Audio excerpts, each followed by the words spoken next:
তারা হচ্ছে ইসলাম প্রচার করে, সেই দল কিভাবে তার ফ্যামিলির লোক আজকে মাদ্রাসার ছোট 7-8 বছরের বাচ্চাদের উপরে এরকম ভাবে হামলা করে। গুলাম রসুল চাচা নিজে উনি ওনার মেয়েরে নিয়ে যে কিছু অভিভাবকরে ওই তালা দিয়ে ওনার মেয়ে মেরে মাথা ফাটাইতেছে।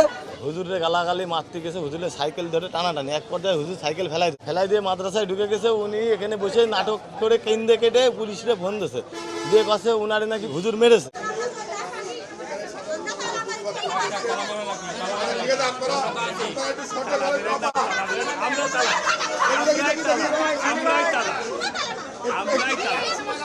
একটুখানি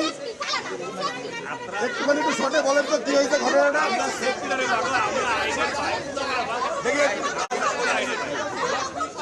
আপনি মারতে পারেন না একটা বাড়ি, আমি আপনাকে তালা মারতে পারি না, আমরা বিচার করতে পারি। আমি আপনার বাচ্চা, আমরা মা, আপনারা তো মা, আপনারা এগুলো করেন না। আমরা আপনাদের পক্ষে লোক না সরালে দিতে পারবো, লোক না সরালে দিতে পারবো। মরে যাবে এই গরমের জন্য মরে যায়। দয়া করে এই কাজটা সন্ধ্যেবেলায় জামাতের আমাদের বাগারপাড়ার যে ইমাম রসুল সাহেবের মেয়ে, উনি নেশাগ্রস্ত অবস্থায় আইছে, এসে এখানে বাচ্চারা কোরআন শরীফ পড়তে আসে সন্ধ্যেবেলায়, খেলাধুলা করতেছে। উনি এসে ওনার রাগ হয়ে গেছে যে খেলাধুলা করতে করলেই বাচ্চাদেরকে উল্টো পাল্টা গালিগালাজ করেছে, প্লাস মেরেছে। বাচ্চাটার অবস্থা মানে আর মাদ্রাসায় আসবে না এরকম ভয় দেখাইছে। পরে যখন হুজুর আইছে, হুজুর এসে জিজ্ঞেস করেছে আমার একটা ছাত্র যদি কোনো অন্যায় করে থাকে আপনি আমারে বলবেন। এই কথা বললো কেন হুজুর? হুজুরের গালি মারতে গেছে, হুজুরের সাইকেল ধরে টানাটানি, এক পর্যায়ে হুজুর সাইকেল ফেলাই দিয়ে মাদ্রাসায় ঢুকে গেছে। উনি এখানে বসে নাটক করে কেন্দ্রে কেটে পুলিশরে ফোন দিয়েছে, দিয়ে কাছে উনারে নাকি হুজুর মেরেছে। পরে থানার থেকে প্রশাসন আসলে এখানে সিসি ক্যামেরা পুরো ভিডিও দেখে পর্যবেক্ষণ করে দেখতেছে আসলে মেয়েটাই দোষী। পরে তারা প্রশাসন থেকে সেটা মিটাই দিয়ে চলে গেছে। আজকে গোলাম রসুল সাহেব স্বয়ং থাকতে উনার মেয়ে অতর্কিত তালা, লোহার বড় তালা দিয়ে অতর্কিত হামলা চালাইছে হুজুরের পরে।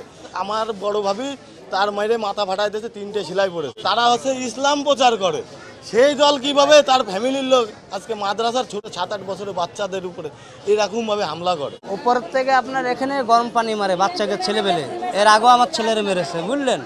তারপরে মহিলারে তালা দিয়ে মাথা ফাটাই দিচ্ছে একেবারে। কি মানুষের ভিতরে পারে না মানুষের ভিতরে পড়ে। এই বাড়িওয়ালারা খুবই টর্চার করে বাচ্চাদের সাথে, জানেন না? ছোট ছোট বাচ্চাদের একটু তো কোলাহল কর, যে একটা প্রতিষ্ঠান মাদ্রাসা, ওনাদের সাথে ডিস্টার্ব ফিল হয়, লাঠি নিয়ে দাঁড়ায়, ওদেরকে মারবে ভয় দেখাচ্ছে। নাসির হুজুরকে মারছে। গুলাম রসুল চাচা নিজে উনি ওনার মেয়েরে নিয়ে কিছু অভিভাবকরে ওই তালা দিয়ে ওনার মেয়ে মেরে মাথা ফাটাইতেছে।